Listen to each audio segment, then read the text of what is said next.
Bonjour à toutes et à tous, j'espère que tout le monde va bien.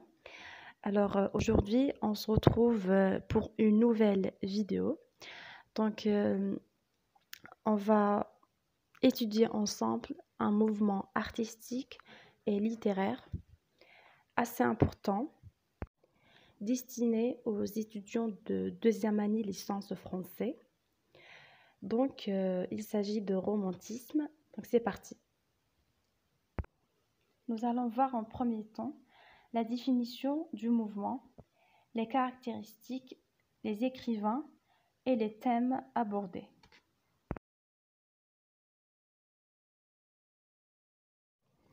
Le romantisme.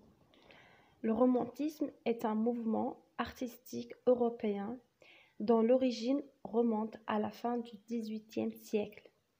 Le romantisme est né des bouleversements politiques, notamment la chute de l'Empire. Je répète, donc le romantisme est un mouvement artistique européen dont l'origine remonte à la fin du XVIIIe siècle.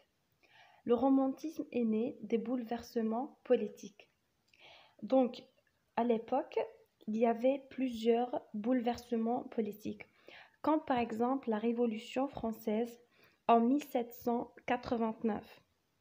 Mais la chute de l'Empire français était parmi les majeures causes.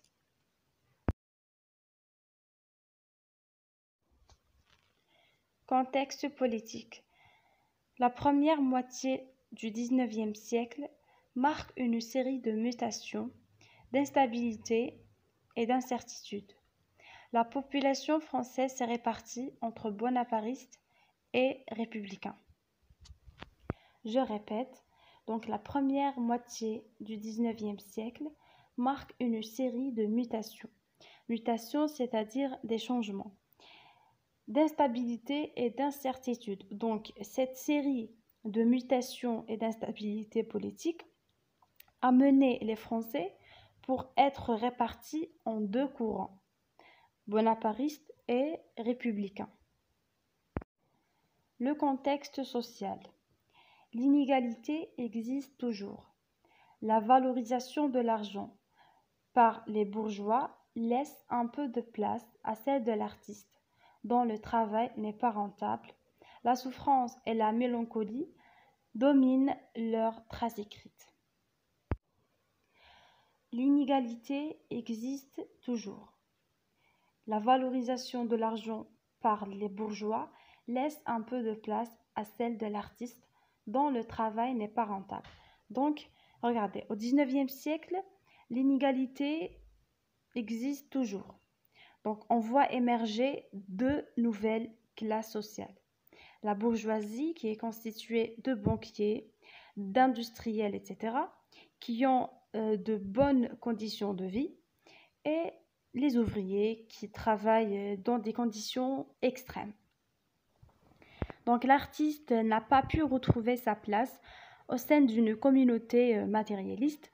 Donc, il décrit son malaise, sa souffrance, sa tristesse sur sa vie. Les caractéristiques du mouvement. 1. Refus des règles classiques, règles de 3 unités.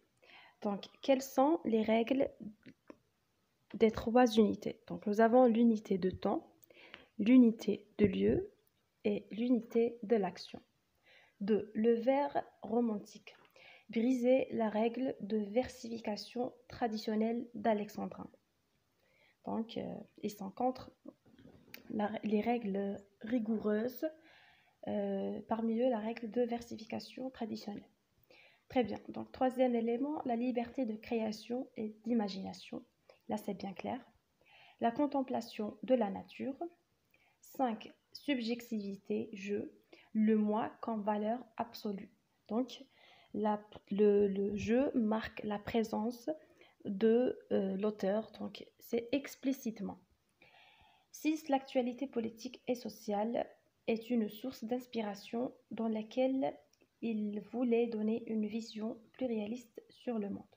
Donc voilà, donc l'actualité politique était une source d'inspiration pour les écrivains, alors pour donner une vision plus claire et plus réaliste sur le monde.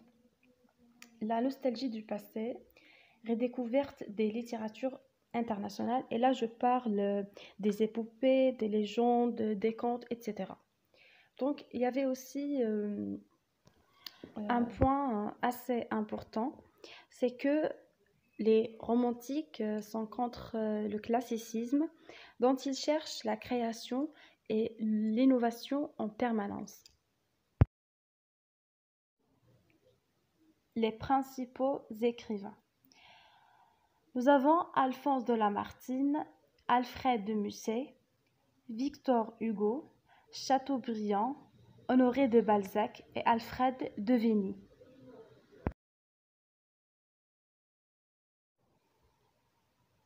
Les thèmes abordés. La mélancolie, l'inquiétude, la nostalgie, la nature, la solitude, l'amour, le malheur, etc. Alors, je suis arrivée à la fin.